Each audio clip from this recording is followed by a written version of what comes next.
ભગવાનને ભજવા માટે ઘર મૂકવાની જરૂર નથી, મનમાંથી ઘર છોડવાની જરૂર છે. ઘરમાં જ રહો. સારા ઘરમાં રહેવું એ દોષ નથી, પણ ઘર તમારામાં રહેવા માંડે છે એ દોષ છે. આ સંસારમાં મોંઘા મોંઘા બ્લેન્કેટ ઓઢવાને એ કઈ ગુનો નથી. સંપત્તિ હોય તો ઓઢો ને, કોણ ના પાડે છે?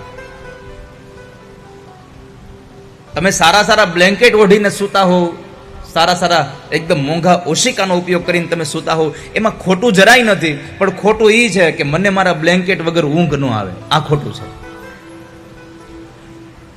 અમુક અમુક તો યાત્રામાં જાય તો બ્લેન્કેટ હારે લઈને જાય છે, ઓશિકું હારે લઈને જાય છે. ઘણા બધાને ટેવ હોય, અહીંયા સૂતા હોય પછી બીજી જગ્યાએ સુવા જવાનું થાય ને તો એને ઊંઘ ન આવે. આપણે પૂછીએ કે કેમ ભાઈ તમને ઊંઘ ના આવી? તો કે ના, મને પથારી ફરે ને પછી નીંદર નથી આવતી. અને પથારી ફરે પછી કોઈ નીંદર નથી આવતી. પથારી ફરે પછી કોઈ ઊંઘ જ નથી આવતી. સમજાય છે ને મારી વાત? હા, પછી કોઈને ઊંઘ નથી આવતી. તો પરીક્ષિત મહારાજે કહ્યું, બાપજી મને સમજાતું નથી કે આ મનુ મહારાજના દીકરાને ઘરમાં રહીને ભગવાનને કેમ ભજી શકે, ભગવાનમાં આસક્તિ કેમ થાય? એને દીકરા દીકરીઓનો કઈ આસક્તિ ન થઈ? મને સંશય છે. સંશયો યમ મહાન બ્રહ્મન દારાગાર સુતાદિષુ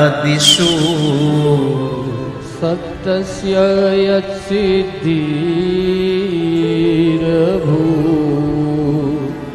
કૃષ્ણે ચ મતિરચ્યુતા.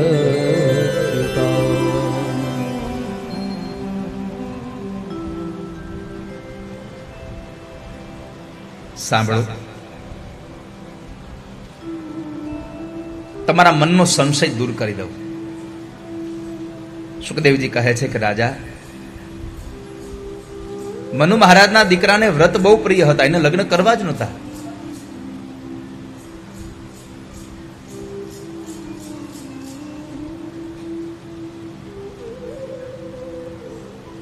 એને તો સંસારમાં રહેવું જ નહોતું.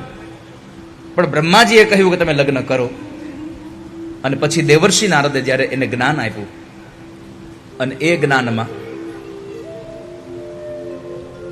આ સંસાર એ બંધન નહીં, સંસાર એ ષડ રિપુઓને જીતવા માટેનો કિલ્લો છે, આવું જ્યારે એને પ્રતિપાદિત કરી દીધું, એટલે એણે વિશ્વકર્માની દીકરી બરહસ્મતી સાથે લગ્ન કર્યા. અને બરહસ્મતી સાથે લગ્ન થયા પછી એમને 10 દીકરાઓ થયા. એ 10 દીકરાઓ સાથે એક ઉર્જસ્વતી નામની કન્યા થઈ. અને એ દીકરાઓમાં 3 દીકરાઓ વિરક્ત બની ગયા. એમને સંસાર ન સ્વીકાર્યો, એણે ભગવાનનું ભજન કર્યું. 3 દીકરાઓ વિરક્ત બન્યા. 7 દીકરાઓને એક એક દ્વીપનું રાજ્ય આપ્યું. એમાં જંબુદ્વીપના જે રાજા આગ્નિદ્ર થયા, એમને પૂર્વચિતી નામની અપ્સરા થઈ. નાભી નામનો એક દીકરો થયો. એમણે મેરુદેવી સાથે લગ્ન કર્યા. મેરુની પુત્રી મેરુદેવી સાથે લગ્ન કર્યા. અને એમણે ભગવાનના યજ્ઞ માટે યજ્ઞ દ્વારા પરમાત્માનું યજ્ઞ કર્યું. અને પ્રભુનું યજ્ઞ કરતા કરતા એનું દાંપત્ય જીવન ચાલ્યું. અને એને ત્યાં એક દીકરો થયો. એ સ્વયં પરમાત્માના અંશાવતાર એવા ઋષભદેવજી મહારાજનું પ્રાગટ્ય થયું છે. ઉપાસના સાથે જેનો સંસાર ચાલે એના ઘરે દીકરો શ્રેષ્ઠ જ જન્મે. કારણ કે જેના વિચારો જ સારા હોય, જેની વૃત્તિ જ સારી છે.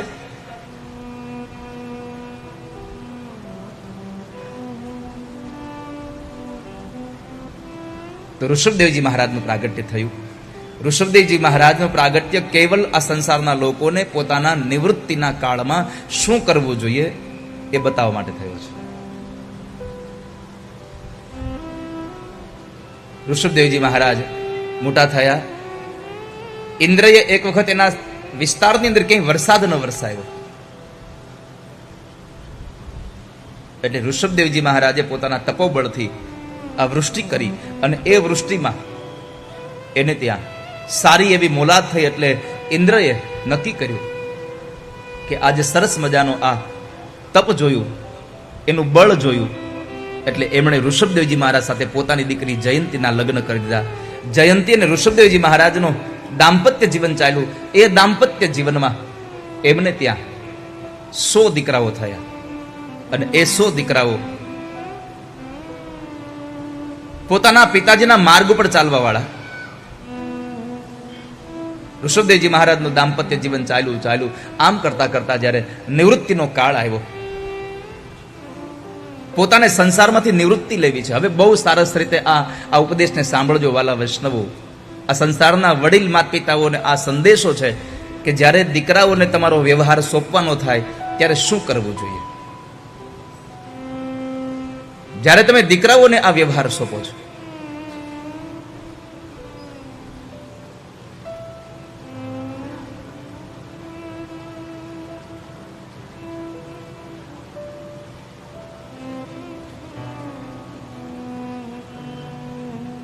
આપણે તો ખાલી દીકરાઓને દસ્તાવેજ આપીએ બધા